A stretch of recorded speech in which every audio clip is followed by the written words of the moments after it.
हाँ जी दोस्तों, तो इसी के कंटिन्यूएशन में हमारे पास अगला सेक्शन आता है, सेक्शन नंबर 125, जो कि पूरा का पूरा डिवोटेड है आईईपीएफ को, investor education and protection fund, जो कि हमारे 124 ने लास्ट में लाके छोड़ा कि पैसा उन्होंने यहां भेज दिया, अब ये आईईपीएफ वाले जाने।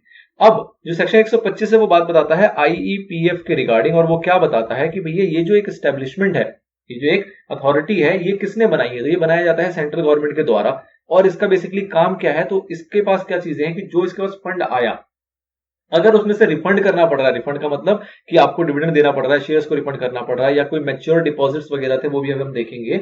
मुद्दा क्या है कि जो भी पैसा इनके पास जमा हुआ वो अगर किसी पब्लिक से रिलेटेड था और वो पब्लिक कल को आके अप्लाई करती है कि भैया हमारा डिविडेंड दे दो, जो आपके पास चला गया, हमारा शेयर्स दे दो, कुछ भी ऐसा कुछ, तो उसको रिफंड करना है। उसके अलावा जो इन्वेस्टर्स होते हैं उनके भले के लिए इनको काम करना होता है, क्योंकि शेयर से रिलेटेड है। कई नॉर्मल लोग इन्वेस्टमेंट करते हैं तो उनको अवेयर करना, उनकी प्रोटेक्शन करना कि भैया उनके साथ धोखाधड़ी वगैरह ना हो, उनके लिए प्रमोशंस एक्टिविटीज वगैरह करना। तो इस टाइप की वेलफेयर एक्टिविटी में ये ऑर्गेनाइजेशन, मतलब ये अथॉरिटी जो है वो डिवोटेड होती है। ठीक है, ये इसका बेसिक स्ट्रक्चर हो गया। अब इसके अंदर पहला सवाल जो आता है कि भैया कौन कौन से ऐसे पैसे हैं जो आईपीएफ के अंदर जमा किए जाते हैं, इसकी लिस्ट आपको ना होपफुली याद रखनी है, क्योंकि एग्जाम में आया हुआ है कई बार कि कौन कौन से ऐसे पैसे हैं जो कि क्रेडिट किए जाते हैं आईपीएफ के अंदर। ठीक है, तो मोटा मोटा आपको याद हो जाएगा, कोई ऐसी डिफिकल्टी नहीं है, बट स्टिल आपको ऑब्वियसली सारे नाम भी याद हो, 8-10 नाम इसके अंदर के याद होने चाहिए। पहला पॉइंट आता है इसके अंदर कि जब इसको कॉन्स्टिट्यूट किया जाता है या फिर ईयरली बेसिस पे भी सेंट्रल गवर्नमेंट क्या है, पार्लियामेंट में अप्रूव कराते हुए बाय वे ऑफ ग्रांट इसके अंदर कुछ फंड कंट्रीब्यूट कर सकती है। कौन कर सकती है? Central government. लेकिन इसका जो अप्रोप्रिएशन कराया जाएगा, अप्रूवल कराया जाएगा, वो कैसे कराया जाएगा? By way of parliament. और उस पैसे को एलोकेट किया जा सकता है कहां पे? आईपीएफ के अंदर। किसके द्वारा? सेंट्रल गवर्नमेंट के द्वारा, क्योंकि उसी ने बनाया है, तो भैया इस भले के काम के लिए उसके अंदर वो पैसा दे सकती है बाय वे ऑफ ग्रांट। इसके अलावा कहा गया दूसरे पॉइंट में कि भैया डोनेशंस भी दी जाते हैं सेंट्रल गवर्नमेंट के द्वारा। बीच बीच में अगर रिक्वायरमेंट होगी तो सेंट्रल गवर्नमेंट हो गया, स्टेट गवर्नमेंट हो गया, कंपनीज वगैरह हो गई, किसी किसी स्कीम के तहत उनसे डोनेशन भी लिया जाता है इस भले के काम के लिए। ठीक है जी। फिर आपने देखा सेक्शन 124 के अंदर की अनपेड डिविडेंड अकाउंट होता है, वो पैसा भी 7 साल जब खत्म हो जाते हैं तो वो पैसे को भी भेज दिया जाता है कहां पे? आईपीएफ के अंदर। तो वो पैसा भी इसमें आता है। और कौन सा पैसा आएगा? तो आपको पता, वैसे हो ना हो पता नहीं, पुराना एक सेक्शन हुआ करता था कंपनीज एक्ट 2016 के अंदर इसी चीज का, अनपेड डिविडेंड का ही। वहां पे भी जो अनपेड डिविडेंड रह जाते थे वो ट्रांसफर किया जाता था section number 205A sub section 5 of companies act 1956 के अंदर। तो वो जो पैसा है जो पुराने एक्ट के अकॉर्डिंग पड़ा हुआ है अनपेड, मतलब उस पैसे को रखा जाता था general reserve account, general revenue account के अंदर। तो उन पैसों को भी जब वो एक्ट खत्म हुआ और जैसे ये एक्ट स्टार्ट हुआ, इस एक्ट के अंदर इस आईपीएफ को बनाया गया, तो उसके अंदर उन सारे पैसों को क्या कर दिया गया? ट्रांसफर। तो वो पैसा भी इसके अंदर आ गया, मतलब कहीं ना कहीं वो वाले जो पुराने अनपेड अमाउंट थे एज पर कंपनीज एक्ट 1956, वो अनपेड अमाउंट भी हमारे ट्रांसफर हो गए कहां पे? इसी नए वाले आईपीएफ के अंदर, जो कि बनाया गया 2013 के तहत। ठीक है जी। फिर बात आती है कि पुराना 1956 में भी आईईपीएफ अकाउंट होता था। एक तो हो गया अनपेड डिविडेंड अकाउंट, एक 1956 का आईपीएफ अकाउंट जो था उसके पैसे को भी ट्रांसफर कर दिया गया 2013 के आईपीएफ अकाउंट के अंदर। तो वो पैसा भी यहां पे आ गया। उसके बाद जो ये पैसा है आईपीएफ के अंदर, इसको सपोज अगर आईपीएफ कहीं कहीं इन्वेस्ट करती है गवर्नमेंट सिक्योरिटीज वगैरह में, तो इससे भी उसके पास इनकम इंटरेस्ट वगैरह आते हैं। तो जो इस टाइप की इनकम आती है वो भी कहां जाएगी? उसी आईपीएफ अकाउंट के अंदर। फिर बात आती है कि कई बार सिक्योरिटीज वगैरह ना सीज किया जाता है, जैसे कि अगर किसी ने कोई धोखाधड़ी करी है, कोई बंदा ऐसा है जो पर्सोनेशन टाइप का किसी के जाली सर्टिफिकेट्स को यूज कर रहा है, सेल कर रहा है, परचेज कर रहा है, इस टाइप की कोई भी एक्टिविटी की जाती है और इस टाइप के शेयर्स या सिक्योरिटीज को सीज किया जाता है, तो उस टाइप के शेयर सर्टिफिकेट्स के भी अगर रियल ऑनर मिल गए बहुत अच्छी बात है, अगर नहीं मिले तो उस टाइप के शेयर्स या सिक्योरिटीज को भी ट्रांसफर कर दिया जाता है कहां पे? आईपीएफ के अंदर। फिर बात आती है एप्लीकेशन मनी। एप्लीकेशन मनी का मतलब क्या हुआ कि एप्लीकेशन मनी हमारे पास आई, कंपनी के पास जैसे आती है, कंपनी के पास एप्लीकेशन मनी आई, उन्होंने सिक्योरिटीज अलॉट नहीं करना था और वो रिफंड करना चाह रही है। अब रिफंड करने के लिए जब वो रिफंड करना चाह रही थी तो जिनको रिफंड करना है वो क्लेम करना ही नहीं आ रहे, और ये सिलसिला चलता रहा 7 सालों तक। मतलब 7 सालों तक वो कंपनी के पास पैसा पड़ा रहा है एप्लीकेशन मनी का, जिसको उन्होंने रिफंड करना है, लेकिन रिफंड करने के लिए कोई मिल ही नहीं रहा, ना वैलिड अकाउंट नंबर है, ना वो पर्सन है जो क्लेम करने आ रहा है, वगैरह वगैरह। 7 साल तक वो पेंडिंग पड़ा रहा। तो उस टाइप का एप्लीकेशन मनी को भी ट्रांसफर कर दिया जाता है कहां पे? आईपीएफ के अंदर। तो आपको ध्यान रखना है कौन कौन से पैसे आईपीएफ में आ रहे हैं। अगला होता है मैच्योर डिपॉजिट्स, मतलब कंपनी के पास जैसे डिपॉजिट्स वगैरह आते हैं और डिपॉजिट्स की टाइम लिमिट थी 3 साल 5 साल जो भी था वो मैच्योर हो गया। मैच्योर होने के बाद अदर देन बैंकिंग कंपनी की बात हो रही है, सिर्फ कंपनीज की, अदर देन बैंकिंग कंपनीज, तो वो जो मैच्योर डिपॉजिट होगा जो कि कंपनी के पास है और वो 7 सालों तक कंपनी के पास पड़ा रहा मैच्योर्ड ही और उसको कोई क्लेम करने ही नहीं आया, तो उस मैच्योर डिपॉजिट के पैसे को भी कहां ट्रांसफर कर दिया जाता है, आईईपीएफ अकाउंट के अंदर। सेम पैटर्न में चल रहा है आपका मैच्योर्ड डिबेंचर्स। मैच्योर्ड डिबेंचर्स का मतलब क्या हुआ, डिबेंचर्स रिडीम होने वाले थे, रिडीम हो गए, रिडीम होने के बाद वो पड़े रहे, भैया वो कोई क्लेम करने नहीं आ रहा, जो हमारे पास इंफॉर्मेशन है वहां पे हम पैसा पे नहीं कर पा रहे हैं और जिसको लेना चाहिए वो लेने आ नहीं रहा, तो उस सिनेरियो के अंदर भी अगर वो पैसा है जो कि 7 सालों तक हमारे पास पड़ा रहेगा मैच्योर्ड डिबेंचर्स का, तो उस पैसे को भी 7 साल वेट करने के बाद डाल दिया जाता है कहां पे, आईपीएफ के अंदर। फिर उसके बाद आता है इंटरेस्ट। इंटरेस्ट का मतलब क्या हुआ कि जो भी हमारा एच से लेके जे तक हमने देखा, ये तीनों चीजें एच आई जे, इन तीनों पॉइंट के ऊपर अगर कोई भी इंटरेस्ट बन रहा है, जैसे मैच्योर डिपॉजिट था उसके ऊपर इंटरेस्ट पड़ा रहा होगा कंपनी के पास, मैच्योर डिबेंचर था उसके ऊपर कंपनी के पास इंटरेस्ट पड़ा रहा होगा, हमारा एप्लीकेशन मनी था उसके ऊपर कंपनी के पास इंटरेस्ट पड़ा रहा होगा, तो वो सारा इंटरेस्ट भी जो होगा वो देगी किसको, आईपीएफ के अंदर। अगला पॉइंट आता है amount receive from cell proceed. इसका मतलब क्या है कि कुछ जो शेयर्स वगैरह हैं जो कि अब आईपीएफ के नाम पे आ गए और उन शेयर्स वाली कंपनी के अंदर बोनस शेयर्स मान लो दिया जाता है, या उस टाइप की कंपनी आपस में मर्जर हो जाती है, अमलगमेशन हो जाता है, तो जैसे आपने अमलगमेशन वगैरह में देखा होगा कि उनको नई कंपनी के शेयर्स तो मिल जाते हैं, वो अलग बात है, लेकिन कई बार फ्रैक्शनल शेयर्स होते हैं, तो फ्रैक्शनल शेयर्स के ऊपर ना उनको पैसे मिल जाते हैं, तो उस टाइप का भी अगर कोई पैसा आ रहा है किसी शेयर्स के मर्जर, अमलगमेशन या बोनस शेयर्स के दौरान, तो वो पैसा भी रिसीव कौन करेगा, ऑब्वियसली आईपीएफ। फिर बात आती है रिडेम्पशन अमाउंट। रिडेम्पशन अमाउंट जैसे आपने डिबेंचर में देखा वैसे प्रेफरेंस शेयर्स मान लो रिडीम होने की टाइम आ गया है लेकिन उसको क्लेम करने नहीं आ रहा, 7 सालों तक वो पड़ा रहा, तो ऑब्वियसली बात है वो रिडेम्पशन के अमाउंट को भी भेज दिया जाएगा कहां पे, आईपीएफ के अंदर। फिर कहा गया अदर अमाउंट्स। अब अदर अमाउंट्स रूल 3 ने प्रिस्क्राइब किया और उसमें काफी सिमिलर चीजें वही आएंगी जो आपने पीछे देखी हैं, एक दो चीजें एक्स्ट्रा भी आएंगी। अब क्या है तो देखो इसका पहला पॉइंट ही कह दिया कि ए से लेके एन तक, ऑल्दो एन नहीं होना चाहिए एम होना चाहिए था, बट ए से लेके एन तक मतलब कहीं ना कहीं इसके अंदर भी कोई पॉइंट है तो उसको भी इंक्लूड कर रहे हैं। वो कह रहे हैं जो भी ऊपर लिखा हो वो सारी चीजें आ गई, ठीक है जी आ गई। फिर कहा गया कि डिविडेंड जो कि क्लेम नहीं किया जा रहा है या फिर पे नहीं किया गया पिछले 7 कॉन्सिक्यूटिव ईयर या उससे ज्यादा तक, तो वो पैसा भी आपका अदर अमाउंट में शामिल हो जाता है, वो ऑलरेडी पीछे आप देख चुके। फिर कह रहा है रिजल्टिंग बेनिफिट अराइजिंग, जो भी क्लॉज बी में आपने देखा इससे कोई भी बेनिफिट और मिल रहा है जैसे इसका ब्याज वगैरह हो गया, तो वो पैसा भी हमारा आ जाएगा अदर अमाउंट के अंदर, तो वो भी आपने पीछे देख लिया, वो भी आता है। फिर कोई ग्रांट्स वगैरह मिल रहे हैं हमारे गवर्नमेंट्स वगैरह से या कंपनीज वगैरह से, तो वो भी चीजें यहाँ पे हमारे अमाउंट में जुड़ती हैं। उसके बाद आपने देखा कि कोई और सोर्सेज के थ्रू सेंट्रल गवर्नमेंट हमें पैसा दे रही है, किसी भी थ्रू, डोनेशन के थ्रू दे दे, पार्लियामेंट के थ्रू पास करते हुए दे दे, कोई और अमाउंट किसी और ओकेशन पे दे दे, किसी भी पर्पस के लिए अगर सेंट्रल गवर्नमेंट कोई पैसा हमें देती है तो वो पैसा भी रिसीव करता है हमारा ये अथॉरिटी। उसके बाद कोई इनकम अर्न करे, जैसे हमने देखा ब्याज वगैरह मिल सकता है अगर इन्वेस्टमेंट वगैरह की हुई, तो उस टाइप से अगर कोई इनकम अर्न किया जाता है अथॉरिटी के द्वारा तो वो भी अथॉरिटी का ही पैसा माना जाता है। फिर यहाँ पे एक सेक्शन को रेफर किया गया, section 10B subsection 3 of banking companies act 1970, मतलब बैंकिंग का कुछ अमाउंट कहा जा रहा है, बैंकिंग एक्ट के अकॉर्डिंग अगर कोई पेमेंट ऐसा है जो कि पेबल है तो वो पैसा भी हमारा आईपीएफ के अंदर आ सकता है। फिलहाल आपको इसके डीप में जाने की जरूरत नहीं है। फिर कहा गया और कोई मनी जो कि अथॉरिटी कलेक्ट करती है इस एक्ट के द्वारा तो वो भी आपका लिया जाएगा, तो मतलब ये एक्सेप्शनल एक पॉइंट आ गया, ठीक है। फिर टर्म डिपॉजिट, डिबेंचर्स और अनपेड क्लेम, ये सारी चीजें भी एक बार इन्होंने अकॉर्डिंग टू रूल 3 के अंदर इसको डिफाइन कर दिया गया है कि भैया कोई टर्म डिपॉजिट है, डिबेंचर्स ऑफ कंपनीज है, ड्यू अनपेड और अनक्लेम इंटरेस्ट है, वो भी ट्रांसफर कर दिया जाएगा with transfer of matured amount. अगर उसकी मैच्योरिटी होगी तो मैच्योर्ड अमाउंट भी आ जाएगा अलॉन्ग विद उसका जो इंटरेस्ट होगा वो भी आ जाएगा। तो इसको आपको ना ऐसे ध्यान रखने की बहुत जरूरत नहीं थी, आप अगर एम तक ही समझ जाओगे ना तो वो काफी है। ये अदर अमाउंट उन्होंने रूल के अकॉर्डिंग बताया है वो हमने देख लिया वैसे। नाउ अब यूटिलाइजेशन के ऊपर 5 पॉइंट बताए गए हैं कि इस पैसे को कहां यूटिलाइज किया जाता है। तो पहला पॉइंट तो हो गया रिफंड, कि भैया जो पैसा हमारे पास जैसे जैसे आया है अगर वो आम नागरिक का है, कल को वो हमसे क्लेम करते हैं कि भैया हमारा पैसा हमें वापस दे दो, तो हमें उसको वो रिफंड करना पड़ेगा। प्राइमरी काम हो गया कि भैया पैसा हमारे पास आ गया, बहुत अच्छी बात है, जब तक कोई गुमनाम तब तक पड़ा रहा, कल को कोई जाग गया उसके बदले में उसने अप्लाई कर रहा, वो सारा कुछ वैलिड है, प्रूफ सब कुछ मिल रहा है, तो सब कुछ देखते हुए वो क्या करती है अथॉरिटी, उसको उसका पैसा रिफंड कर देती है। वो किसी भी नेचर का हो सकता है, जैसे कि डिविडेंड अनक्लेम्ड था, मैच्योर डिपॉजिट था, मैच्योर डिबेंचर्स था, एप्लीकेशन मनी था, एज द केस में भी जो भी चीजें आपने ऊपर देखी है।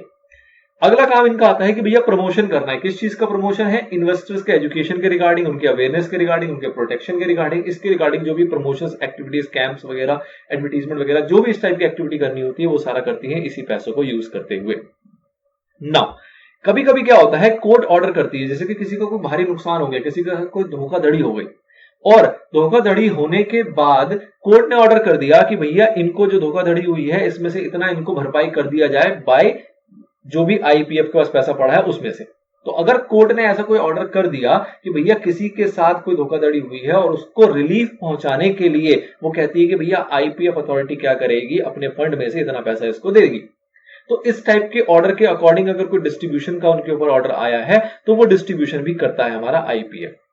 फिर बात आती है कि ट्राइब्यूनल ने अगर कोई ऑर्डर दे दिया, कोई अमाउंट सैंक्शन कर दिया कि भैया लीगल एक्सपेंस जो भी हुए हैं पर्सन के द्वारा, मतलब जो भी हमारा मेंबर था, डिबेंचर होल्डर था या कोई भी सिक्योरिटी होल्डर था, उसने कोई लीगल एक्सपेंस इनकर किए इन सारी कार्रवाई के ऊपर, जो भी उसका नुकसान हुआ था या कोई अवेयरनेस के रिगार्डिंग या कोई फ्रॉड से बचने के रिगार्डिंग एनीथिंग, और उसके ऊपर ट्राइब्यूनल ने सैंक्शन कर दिया कि भैया इनका जो भी लीगल खर्चा हुआ है ना उसको रिम्बर्स करेगा कौन? आईपीएफ। तो आईपीएफ को करना पड़ेगा। वो कहां से करेगा? उसी फंड को यूटिलाइज कर सकता है। फिर कहता है कि भैया एनी अदर पर्पस, जो ऊपर आपकी 4 पर्पस आई उसके इंसिडेंटल, मतलब उससे मिलते जुलते, उससे सम्मिलित कोई और पर्पस भी होता है तो उसको भी वो सैंक्शन करता है, मतलब उसको भी वो यूज में लाएगा अपने पैसे को और उसकी भरपाई भी करेगा हमारा अथॉरिटी। ठीक है जी। फिर बात आती है refund of amount. Refund of amount basically क्या कह रहा है? It is provided that in case of person whose amount refer to clause A to D में जो भी थे of subsection 2 of section 205C transfer to IPF after the expiry of 7 years। मतलब कि पुराने वाले एक्ट की बात कर रहा है। पुराने वाले एक्ट के अंदर हमारे पास कोई भी पैसा किसी पर्सन का ऐसा था जो कि आईपीएफ में था पुराने वाले एक्ट के अंदर, और वो पुराने एक्ट के आईपीएफ से ट्रांसफर होकर आ गया नए एक्ट के आईपीएफ के अंदर, तो क्या वो बंदा अब आ सकता है? नहीं आ सकता। भैया एक्ट 2013 में तो आया है ना। सपोज करो 2014 का कोई या 2008 का कोई बंदा था, उसका पैसा अनक्लेम्ड था, वो चला गया आईपीएफ के अंदर पुराने वाले एक्ट के, और वो पुराने वाले एक्ट का आईपीएफ चला गया नए वाले एक्ट के आईपीएफ के अंदर, तो वो 2008 का बंदा क्या अप्लाई कर सकता है? तो बिल्कुल कर सकता है। और अगर उसके पास सारे दस्तावेज सही सलामत होंगे, वो क्लेम कर पाएगा, सही से प्रूव कर पाएगा कि भैया मेरा ही पैसा है, तो ऑब्वियस सी बात है उसको रिफंड मिलेगा। Then application to the authority for payment. मतलब अब देखो, जब एक बार कंपनी तक था पैसा, जब वो अनपेड डिविडेंड अकाउंट के अंदर था, उसके बाद जब कंपनी ने दे दिया किसको? अथॉरिटी को। अब अगर किसी को वो पैसा चाहिए, जो भी पैसा अथॉरिटी के पास चला गया है वो पैसा अगर उसको चाहिए तो ऑब्वियस सी बात है वो एप्लीकेशन किसी को देगा। तो जो भी व्यक्ति जिसको कि रिफंड मिल सकता है, अमाउंट जो भी पीछे डिस्कस किए गए हैं जितने भी अमाउंट थे उसमें से किसी का भी कोई पैसा है जो कि अब अथॉरिटी के पास जा चुका है, उसको ये पता है, तो ऑब्वियस सी बात है वो अप्लाई करेगा किसको? अथॉरिटी को, अगर वो इंटाइटल्ड है तो। और अथॉरिटी जो प्रोसीजर बताएगी, जो परफॉर्मा बताएगी, जो फॉर्म्स बताएगी, जो डॉक्यूमेंट्स बताएगी, उन सारी चीजों को वो डिपॉजिट करेगा, अथॉरिटी उसको वेरीफाई करेगा और उसके बाद उसको जो उसका रिफंड होगा वो उसको आराम से मिल जाएगा। देन अब आईपीएफ के रिगार्डिंग कुछ अदर प्रोविजंस आते हैं, जिसमें कि सबसे पहला पॉइंट है इसका कॉन्स्टिट्यूशन। मतलब आईपीएफ कैसे बना, क्या क्या उसकी चीजें हैं। तो ऑब्वियसली बात है एमसीए ने नोटिफाई किया हमारे सबसेक्शन 5, सबसेक्शन 6, सबसेक्शन 7, जिसके अंदर जो कि नोटिफाई कब हुआ है हमारा? विद इफेक्ट फ्रॉम 13/1/2016, जिसने कि बेसिकली क्या किया? अथॉरिटी को कॉन्स्टिट्यूट किया। एमसीए बेसिकली सेंट्रल गवर्नमेंट, ठीक है ना। एमसीए का मतलब क्या है? Central government. Ministry of corporate affairs ने नोटिफाई के कुछ सबसेक्शंस विद इफेक्ट फ्रॉम 13/1/2016, और उसके द्वारा अथॉरिटी को क्या किया गया? कॉन्स्टिट्यूट किया गया, मतलब बनाया गया। और बेसिकली क्या कहा गया इनको कि इसको एडमिनिस्टर करना है और मेंटेन करना है क्या? अकाउंट एज वेल एज जो रिकॉर्ड्स होंगे विद रिलेशन टू फंड। मतलब कि भैया फंड की आपको देखभाल करनी है, कहां कहां से पैसा आ रहा है, कहां कहां यूटिलाइज कर रहे हो, उससे रिलेटेड सारी चीजों को मैनेज करना है। उसके लिए एक अथॉरिटी बनाई गई, किसके द्वारा? एमसीए के द्वारा। कब से वो चालू हुआ? 13 जनवरी 2016 से चालू हुआ। ठीक है जी।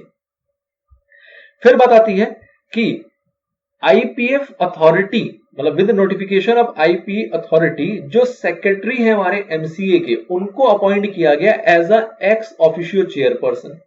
उसके साथ साथ 6 मेंबर और अपॉइंट किए गए। मैक्सिमम लिमिट होती है 7 मेंबर की। मतलब कि अथॉरिटी के अंदर जो मेंबर बनाए जा सकते हैं अदर देन कौन? Chairperson and chief executive officer, इन दोनों के अलावा 7 लोग और एज अ मेंबर वहां पे क्रिएट किए जा सकते हैं, जिसमें से कि 6 क्रिएट किए गए और अलॉन्ग विद दैट एक हमारा चीफ एग्जीक्यूटिव ऑफिसर वहां अपॉइंट किया गया, जिन लोगों ने मतलब बेसिकली 8 लोग हो गए, एक मिनिस्ट्री ऑफ कॉर्पोरेट अफेयर्स की सेक्रेटरी जो कि एक्स ऑफिशियो चेयरपर्सन है, along with that 6 members and 1 chief executive officer. इन 8 लोगों ने मिलकर इस अथॉरिटी को चलाना है। ठीक है, now provision of required resources by central government for administration of the fund. अब क्या है भैया, एडमिनिस्ट्रेशन तो करेंगे, अथॉरिटी तो आपने बना दिया, अब अथॉरिटी की पूरी देखभाल कौन करेगा, मतलब कि उस अथॉरिटी को भैया एक ऑफिस चाहिए और भी छुटपुट ऑफिसर्स चाहिए होंगे, मतलब अलग अलग काम को करने के लिए ऑफिसर्स की रिक्वायरमेंट होगी, एम्प्लॉयज की रिक्वायरमेंट होगी, और भी रिसोर्सेज वगैरह चाहिए होंगे जिससे कि वो अथॉरिटी को प्रॉपरली रन कर पाएंगे। और ये सारी चीजें आईपीएफ अथॉरिटी को कौन प्रोवाइड करेगा, सेंट्रल गवर्नमेंट। मतलब जितनी भी इनको सुख सुविधाएं चाहिए वो सारी की सारी जो प्रोवाइड करानी है उसकी जिम्मेवारी किसके पास है, सेंट्रल गवर्नमेंट के पास है।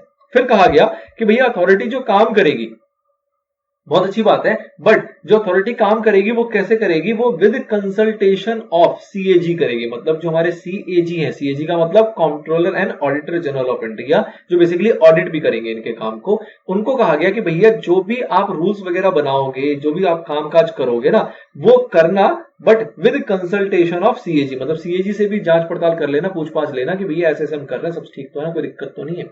तो उनके साथ उनके दिशा निर्देश के ऊपर भी उनको काम करना होगा। स्पेंडिंग ऑफ मनी की बात करते हैं तो भैया उनको कहा गया कि जो आपको पीछे पर्पस बताए गए 5, उन 5 पर्पस के ऊपर आप पैसा खर्च करने के लिए फुल्ली कॉम्पिटेंट हो। मतलब कि अथॉरिटी अपने आप निर्णय ले सकती है कि वो 5 पर्पस जो बताए गए हैं सेक्शन 125 के अंदर वो फुलफिल हो रहे हैं कि नहीं हो रहे, और अगर हो रहे हैं तो उसके ऊपर वो बिना किसी से पूछे, बिना किसी से परमिशन लिए कॉम्पिटेंट है अपने आप में पैसा खर्च करने के लिए।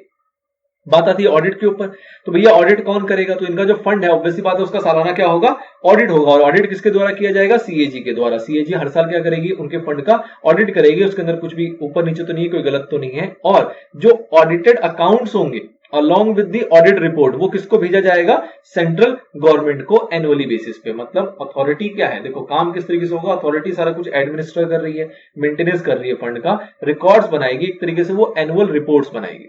ठीक है, एनुअल रिपोर्ट्स कौन बनाएगा, अथॉरिटी। फिर अथॉरिटी उसको ऑडिट करवाएगी किससे, सीएजी से। फिर अथॉरिटी क्या करेगी, जो उनका एनुअल अकाउंट्स होगा along with the audit report of CAG, दोनों को कंपाइल करके एनुअली हर साल किसको भेजेगी, सेंट्रल गवर्नमेंट को। ये हमारी पूरे साल की मेहनत है।